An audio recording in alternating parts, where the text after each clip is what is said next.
This video is going to be brought to you by Fan Dominion. If you want some really cool anime merch from My Hero Academia to Spy Family, One Piece, Naruto, Jujutsu Kaisen, and so much more, you want to check out my link in the description box. Right now, Fan Dominion is having a mega Black Friday sale that also extends over into Cyber Monday that you're not going to want to miss out on. Use my link down below in order to take advantage of these discounts, and don't forget to check the size chart. That's really important. Yo, what's going on, everybody? It's your boy Naruto Explain here, bringing you guys another Boruto 2 Blue Vortex discussion. Today, I want to talk to you guys about something that stood out when I was reading the manga chapter and reading the comments from the comment section in the chapter review itself, which you can check out by checking the end screen of this video, which you guys said in the comment section is that one of the Ten Tails clones that we see shown hovering high in the air is making you question whether or not this Ten Tails clone actually has 6-pass power. It's something that I briefly wondered myself, which is why in today's Naruto Explain video, I wanted to discuss with you guys whether or not this is actually the case, why people have jumped to that conclusion, and what the narrative implications of this would be if it ends up being true. So jumping right into it, the reason why a few people think that at the very least this one Ten Tails clone appears to have 6-pass power is because we see it flying in the air, and on its back we see that it has the spiral pattern that we see on the back of Obito and 17-year-old Naruto when he stacks 6-pass power on top of his 6-pass Sage mode. And like both of them, we see Magatamas on the back as well as that spiral pattern, but unlike Naruto and Obito, those Magatamas, they aren't layered in rows on their back, but instead they're in a circular pattern here. Between that appearance, even though it's actually a little bit different, and the ability to fly, this has led to some people asking the question of, is this Ten Tails clone actually in possession of 6-pass power? So at 6-pass power, it's used interchangeably depending on which source material that you're referring to. So the 4th Naruto databook, for example, calls it 6-pass power, whereas the Naruto Shippuden English anime refers to it as being 6-pass Sage Jutsu. This is the power that both Hagoromo and his brother Hamura were born with. This is the power that Madara and Obito and Naruto got by getting vestiges of chakra from the 9 Biju and becoming the Ten Tails Jinchuriki. On top of having flight, this power also gives the user the ability to utilize true seeking orbs that we see Hagoromo and Hamura use, as well as Jinchuriki of the Ten Tails. The databook entry for 6-pass power seems to indicate, at least for those who get it via being a Ten Tails Jinchuriki, that it's a power that comes as being a bud of the God tree, which makes sense given that the 9 Biju are basically pieces of the Ten Tails itself. So it's not the craziest thing to say that if this Ten Tails we see flying in the air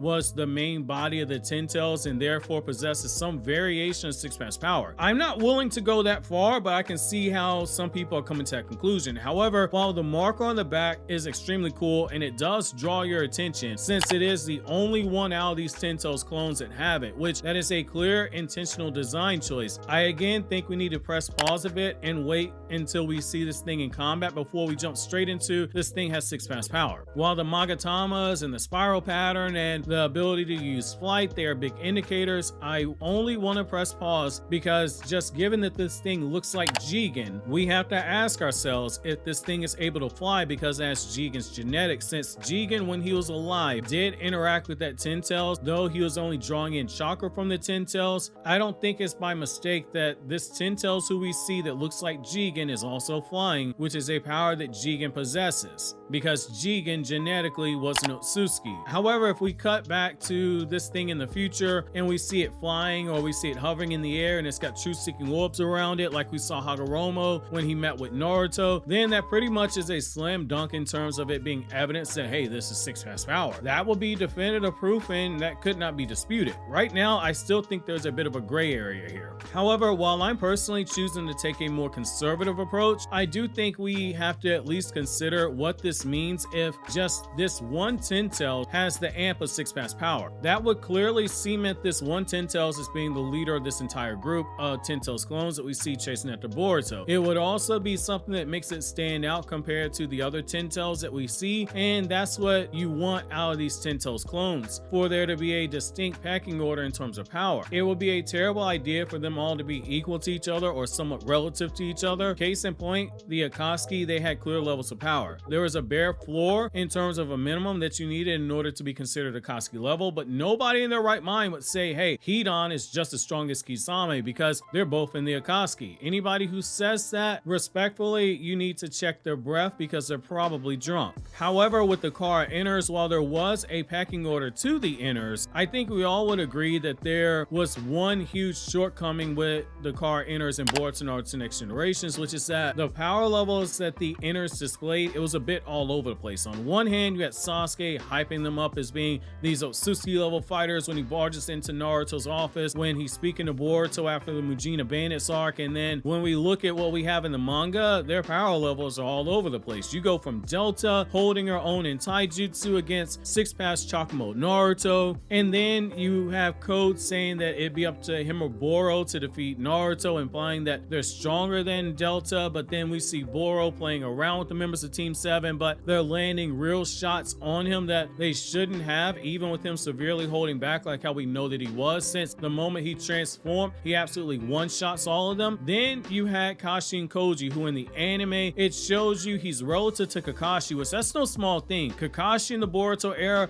is stronger than Kakashi in the war. But this Kashin Koji, who was talking like he could take down Delta before Amato shut her down, the same Delta who was holding her own with 6-pass Naruto and Taijutsu, this Kashin Koji viewed killing Jigen when he was at only 10% power as being a once-in-a-lifetime opportunity. And being honest, at 10%, Jigen was more than holding his own against Kashin Koji, and at times it looked like he had an upper hand. The power for the car inners left a lot to be desired in terms of clarity, and here with these Tento's clones, you have a chance for there to be a very clear power structure for them, with a couple of them actually being bigger threats than the others, with one obviously having Sasuke's appearance and having Sasuke's power, and then the other having Jigen's appearance and potentially 6-pass power, because it might very well be the main body of the Tentos went missing, whereas all the others were just mere clones. This offers a greater sense of danger to the characters in universe who have to deal with the threat that's being presented to them. Layering the power levels of the Tento's clones would be very smart from a narrative perspective. There's a reason why the Akatsuki works so well, because each duo that we saw, it was an increased power output each time we saw them that pushes our heroes who we were rooting for, it pushes those heroes to move forward. I think this new foursome that we have has the opportunity to be everything that the car inners were not in manga format. I don't care what the Boruto Naruto Next Generations anime did. You guys know my stance on that. I've said before a few times, you should be able to sit down and only read the manga for the full story. You should not have to watch anime episodes to get the personality of the character, or to see their motives, or to see the full extent of their power. It should all be presented in manga format. If the anime has to add those extra layers, then that means that the manga source material is lacking, which that should not be the case, even for monthly manga, i.e. see Attack on Titan. I think this is something off to a much better start, and if we see this one Tento's clone has 6-pass power, it provides the possibility of it giving us a chance to build on the familiarity of a power that we're already in possession of a prior knowledge base, since we all should have seen Naruto Shippuden or read Naruto's manga. Even those of you who jump from playing the video games and just jump into Boruto, which I don't recommend doing, you at least have some knowledge base when it comes to that ability. But even if it doesn't have this power, this foursome that we already have seen, they have more of an aura about them than what we saw with the car inners and Boruto Naruto Next Generations, and introducing them this early on with the levels of power that they have being this high up, it's something that will serve as stimulation for the other characters besides Boruto to have them grow to reach the occasion where they have to fight, even if it's only going to be Sarada and Mitsuki, because they're the ones who said they want to reach Otsutsuki levels of power. You might see the members of Team 10 actually step up and get their moment, because as I've said before, once you read Naruto's manga and you basically get past volume 34, none of the other members of Naruto's generation are really relevant. Team 10 got the most consistent development out of all those characters. Everyone else, they got a moment here or there, very few and far between. And by a moment, I mean Hinata going twirly twirl in the air when Pain decided to shove his black rod inside of her. Here is gonna be your measuring stick for these characters right now, in particular Sarada and Mitsuki. And if you have one who looks like it might might have 6 pass power. As the final boss out of these 4, the one who stands out above all the others, you've now given Boruto and company an obstacle to overcome to get to it, just as Naruto and company had obstacles to overcome before they actually reached pain. I am curious to know if you guys think this thing has 6 pass power, or if it's merely just using Jigen's powers in a Otsutsuki vessel, since genetically Jigen was an Otsutsuki, which means that it can fly. In the meantime, don't forget to check out the Boruto chapter review if you haven't already.